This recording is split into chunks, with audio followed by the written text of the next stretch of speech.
If you watch the news, you understand religious persecution is a major problem in countries around the world. And now this new report gives us a better understanding of the world's top offenders.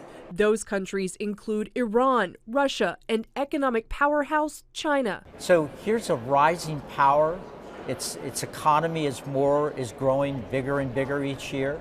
Its military is expanding. It's got worldwide ambitions, and every place it reaches, it's bringing these values of persecution along with them. So-called Tier 2 offenders include Cuba, Iraq, and America's NATO ally Turkey, which held American pastor Andrew Brunson hostage for nearly 2 years. One of the things the Commission is really focused on is not only when there are governments perpetrating violence, but when governments are tolerating the perpetration of violence. This report is unique in that the 9 members of the U.S. Commission for International Religious Freedom aren't burdened by diplomacy.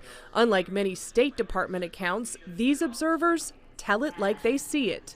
We believe as a commission that no person of whatever faith they are should have to fear within their house of worship. For the world's Christians, the situation is especially dire. Christians are the most persecuted religious group in the world, and it's accelerating. The commission calls on President Trump to appoint a special advisor on international religious freedom, sanction top offenders, and put money toward the State Department's effort to help houses of worship protect themselves. Churches, which are soft targets, have become targets for terrorists, and so we believe that this would be a very effective role for our government to come alongside these governments to provide the training that would be a combination of the police officers, the law enforcement agencies, the domestic security, along with the houses of worship.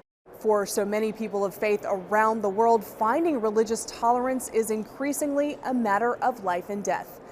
Jennifer Wishon, CBN News, Capitol Hill.